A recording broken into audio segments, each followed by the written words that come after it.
Hello and welcome to the Unplayable Podcast. Josh Schonafinger here with Kane, Richardson. We're on location actually in Darwin today. This is in the paid ad, but there's been a bit of cricket up here and there's going to be a bit more, Richo.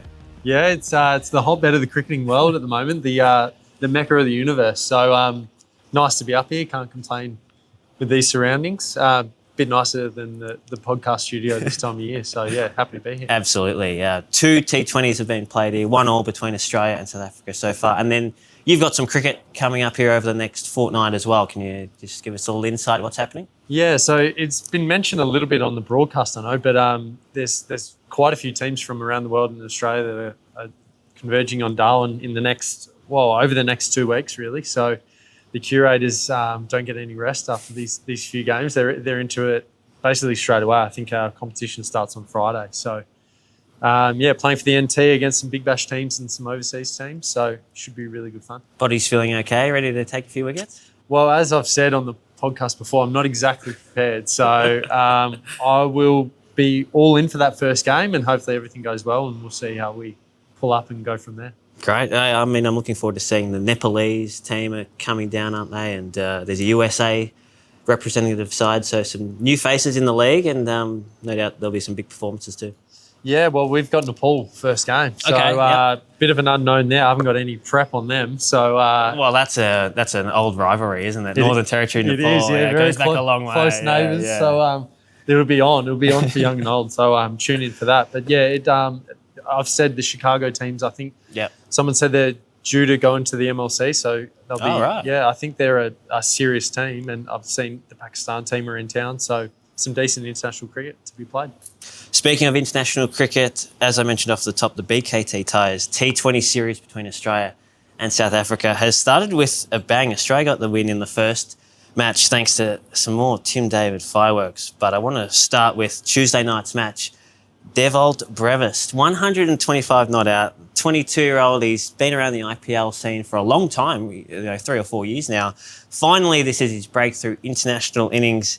I've got some stats and records for you that he broke last night as well, Richo. Highest T20 score by a South African, youngest 100 maker for South Africa, highest T20 score in Australia in men's T20s, and the second fastest century by a South African. So all sorts of records shattered last night. It's a decent resume to have at that age, isn't it? And if we were honest, like the way he started game one and then even the way he looked, he was scratchy early, wasn't he? So amazing turnaround to turn it that quickly and make 100 off, basically the second fastest for South Africa is an incredible achievement. And just the way he did it, like he's been called Baby AB, but it was his own style. There wasn't AB about it. It was pinning the ears back, hitting straight, no looks. Like it's a different way of playing. It's a new age way of playing, and there's some confidence that comes with that. But it was almost just stand and deliver type stuff. In this heat as well, for such a young age, pretty impressive stuff. So I'm sure he'll be looking forward to rolling on to the next 4 matches. What does that do for the bowler's confidence when the guy's not even looking and he's hitting you down the ground for 100-metre six? It's never good. And there's a few in the world that do. I remember Andre Fletcher from the West Indies. The Spice Man. Yeah, the Spice Man. That's almost his trademark. But he didn't connect as often as what Dewald did last night. I mean, it's almost like he's facing a bowling machine and he's just in place. And it did look that way at times, like he was just swinging through the line, almost like he was batting on concrete, facing a bowling machine. So, it was amazing viewing. I didn't get to see all of it live because I was on a plane, but the Wi-Fi was a bit iffy. But what I did see was it was stunning hitting. Yeah, it was really clean striking. And as you said, straight down the ground, where AB de Villiers sort of made his name as the 360 player. Brevis has been stuck with this tag, Baby AB, for a long time, but he said after the game that he wanted to play the original Dewald way, and he did it. 66 of his runs, only 30 of his runs came behind square, which is 95 runs in front of the square. 6 sixes over long on as well.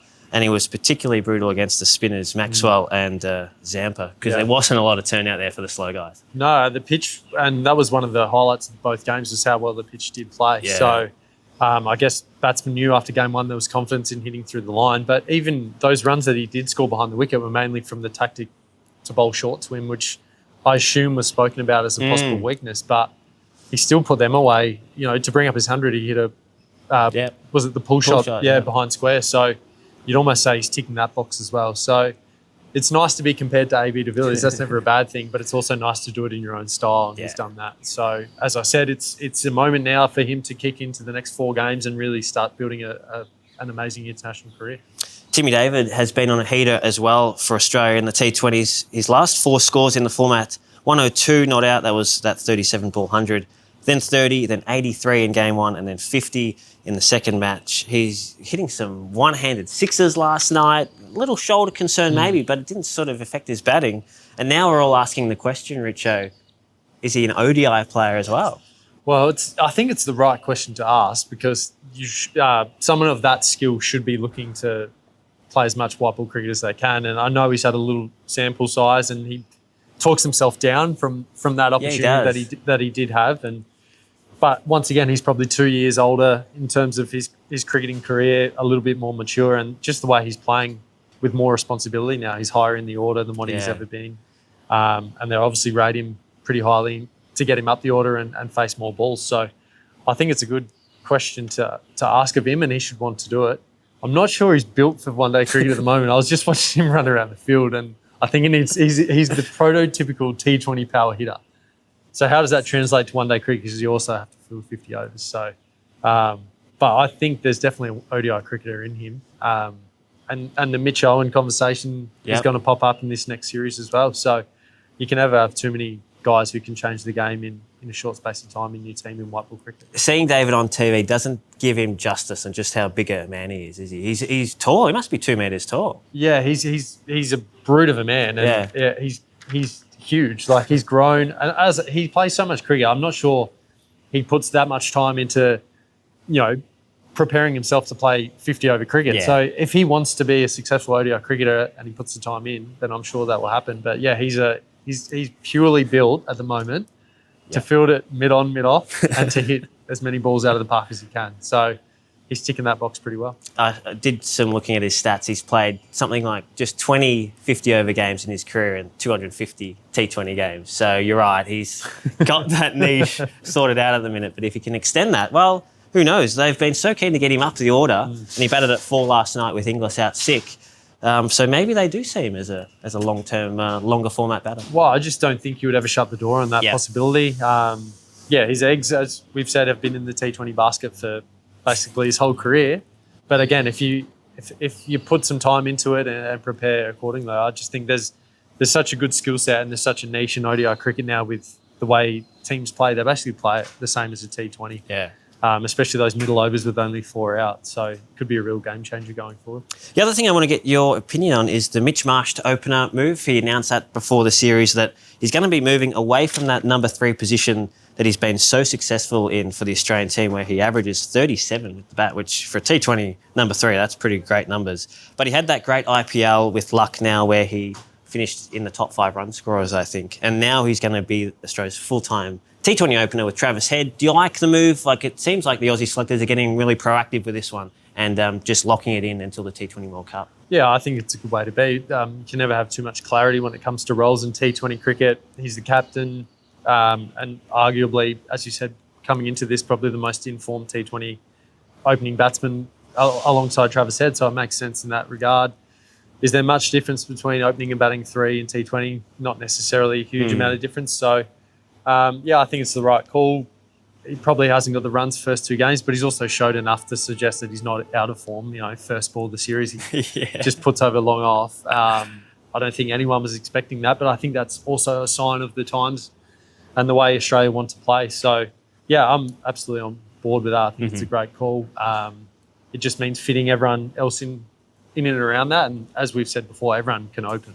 Yeah, I think that's a string to everyone's bow. So, I think he's in the stage of his career where his best cricket will be played opening the batting. And maybe because he's captain, he's just put his hand up and said, look, I'll open. I'll take one for the team. Oh, absolutely. And I'll face first ball when it's most usually just going to be on a length outside off. So, that's his prerogative, and why not? Go with it. Kwena Maphaka, he caught some eyes the other night. 19-year-old left-arm quick from Johannesburg, bowling, upwards of 140 k's an hour. Really exciting stuff.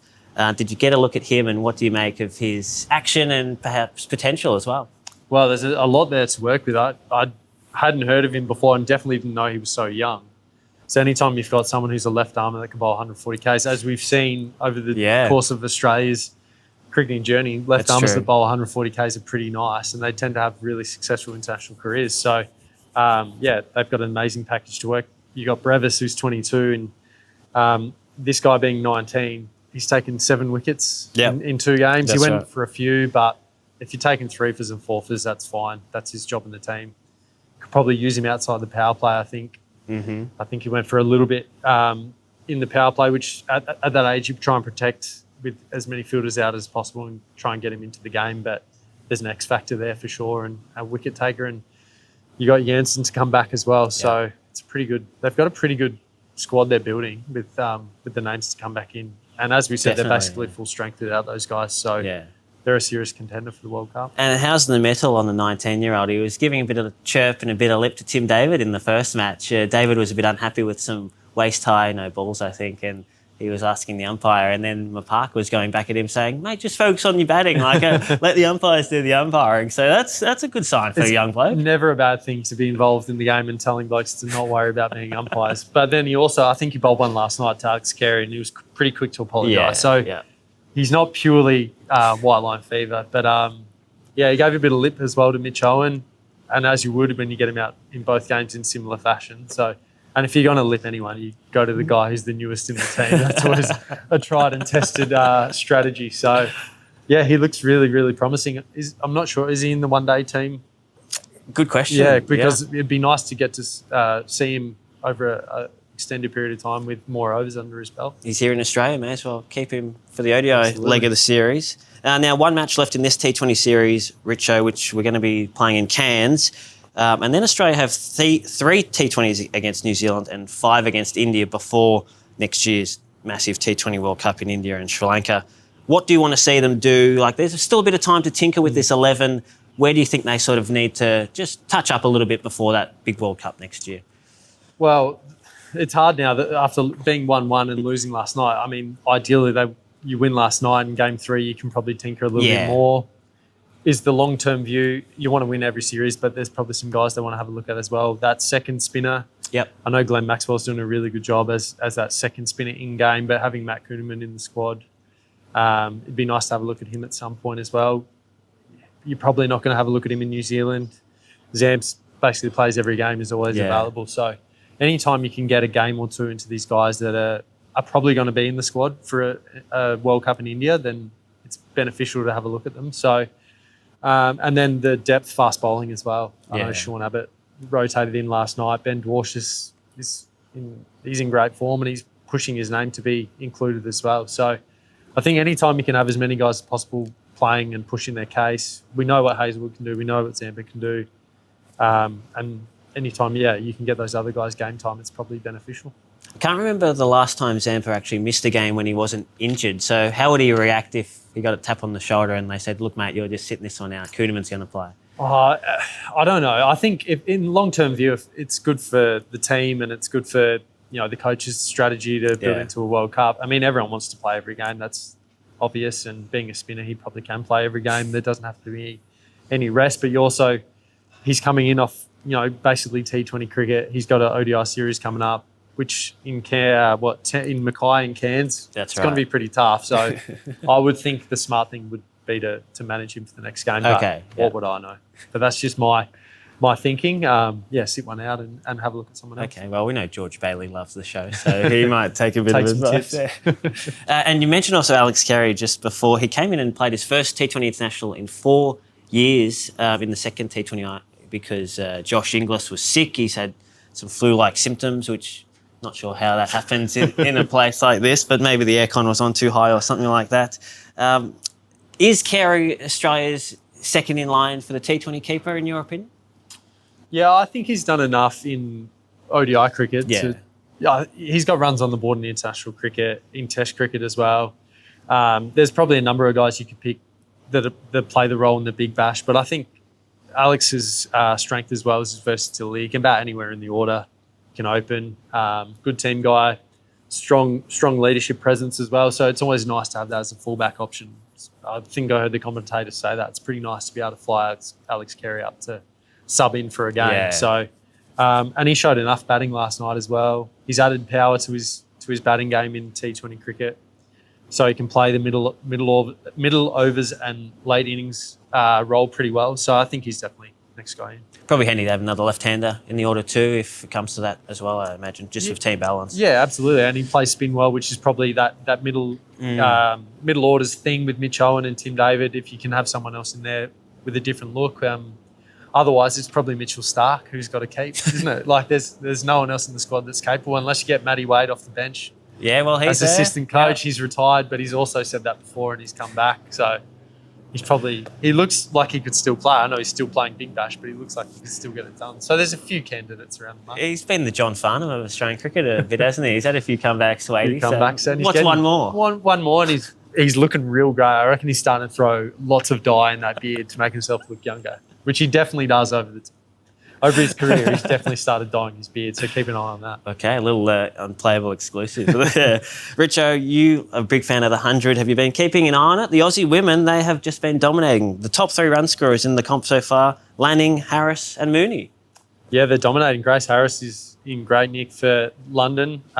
They've started really, really well. The men's team as well started to get back on track purely through David Warner, which is interesting. So you got basically the same setup in men and women, an Australian opener leading the way for both teams. So, yeah, I've been keeping an eye on it. My team won overnight, which was good. But Phoenix? Phoenix, they're back on the board. So, but mainly, I mean, you're always looking at the Australians that are performing. And, basically, as you said, the 3 girls in the women's side, and then David Warner's leading the way in the men's side. So, it'd be nice for the other Aussie men and women that are over there to start performing and putting more runs. Steve Smith, we spoke about trying to put his name back in the fold for the T20 team as well. So, keep watching that space. Any Aussie connection at the Birmingham Phoenix this year?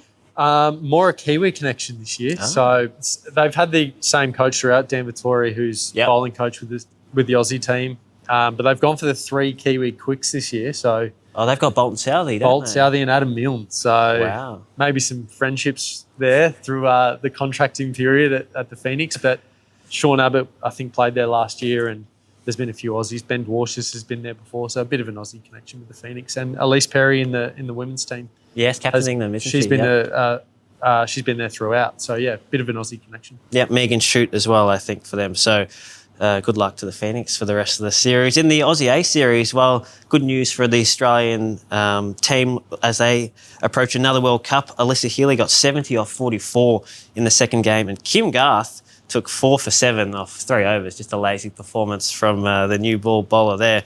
But the big one I want to highlight, Sienna Ginger, one of my breakout player nominations. 4 for 16 in the third game. Richo, looking like a good pick so far. So it's basically a tick, isn't it? That one, you can put that away for the rest of the summer. So it'd be maybe I should have picked some guys who were playing cricket in August as my breakouts. But as we've said about that Aussie A, it's nice to have people of that calibre, players of that calibre playing in your A team. I feel for the opposition because usually they send, a development style team and maybe a few experienced players. The Aussie A team is just star-studded, isn't it? So, great for them going forward into another World Cup. I mean, amazing signs. They're dominating at the 100, the women, and they're dominating down here, down under. So, really good signs ahead of that World Cup, which is going to be in India next month. Richo, I want to finish with an Ask Richo. The segment's come back.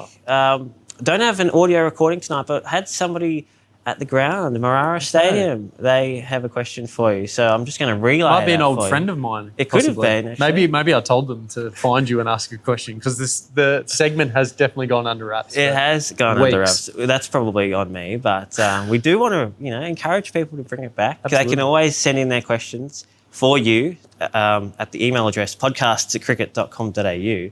Richo, this one was about... so I didn't even get his name, so we'll just call him Danny from Darwin. Old mate. Old mate, okay. But we should talk about old mate, actually. Who would be your dream bowler to bowl in a partnership with? Dead or alive? Oh, anyone. Yeah. That's a tough question. And I guess we've got also white ball or red ball. Well, so give us 2. I'm going to say white ball because... Okay, sure. Yeah, I'm not... Anyone pink ball. Pink ball, yeah, true. Mitchell Starc, pink ball. White ball, all right, I'll go with Bumrah. I just think... Really? Yeah. I could pick any one of the Australian bowlers, but I've bowled with them. So True. I could pick any of the greats that have played, but I'll pick him just purely. I think he's the standout all format bowler of our generation, and I know our big three will probably argue. Well, they won't, but we will argue on their behalf to say they are as well. But I just think, as a bowler, I've always watched him as an opposition player and admired him. His ability in all formats to just be the number one man for basically 10 years now. I don't even have to speak about how good he is. I think everyone knows that. So, yeah, I'd love to have played with him. Have you come across him much as an opposition or IPL, anything like that? Never. No. Oh, yeah, playing against him purely. Yeah. And, just bowled to him, faced him a few times as well. But, yeah, never had the privilege of playing with him, but I reckon that would be one of the great feelings in IPL cricket to know you've got that guy in your team. Or Yeah, at the other end. Yeah, at the other end, such a banker. So I'll pick him just purely out of probably over the years I would have loved to have played with him. You just said you faced him. That couldn't have been easy. It was when he was a lot younger. And Same action? Yeah, it was almost more unorthodox than it is now, just because, when you're younger, you haven't really refined your technique, and you haven't your body hasn't gotten as strong as it is now. But I think it was like a wide Yorker, and I sliced it out deep point for one. So I think I've striking at 100 against him and never been dismissed. So 1 off 1. I smacked it. He just had his fielder in the right place. That's a pretty good record. Good question, though. Good question, Danny. Yeah. Thank you, mate, for that. Keep the questions coming in. Finally, let's talk about old mate who took the one-handed catch in the first T20I. I think everybody's now seen it. He had 2 cans in the right hand and as casual as you like in the left. Is that the greatest crowd catch we've seen? There's been a few candidates over the years, but I think if you're holding 2 cans in one hand, you have buckets, don't you? Like well, that's true. Your hands are big. That's true. And to catch it, I don't know if he's left or right-handed. I saw a newspaper article that he's actually right-handed. So in the non-preferred, that's tough to do. And it was travelling flat. They're the hardest catches. So I'm going to say it is the best. Recency bias, but true. Yeah. Sweaty conditions, the ball's dewy. We've seen guys dropping them on the field. Like that's been low floodlights. Tim David's hitting a behind square pull shot. That's as hard as it gets. That could be the greatest catch ever. Mt Rushmore of crowd catches. Love it. Okay, let's start that up as well. I also love that didn't appear that he was there with anyone else. He was just there to watch the cricket, have a great time, drink a few cans, catch a few crowd catches. Well, I heard as well that he's a pilot. So it's probably one of those things I hope he was trying not to slip under the radar, maybe had work the next day. And all of a sudden he's one of those things like the people at the concert, they got caught out on camera. So hopefully he only had 2 drinks, took the catch and That's right. watched the game and drove home and got up for work the next day. He would have, absolutely. Richo, good stuff, mate. Thanks for joining us again. All the best for the cricket coming up for you. And same to you, onto the Far North Queensland Carnival. The show rolls on. So, yeah, I'm sure it'll be beautiful for you. But, yeah, thanks. Looking forward to get back into it.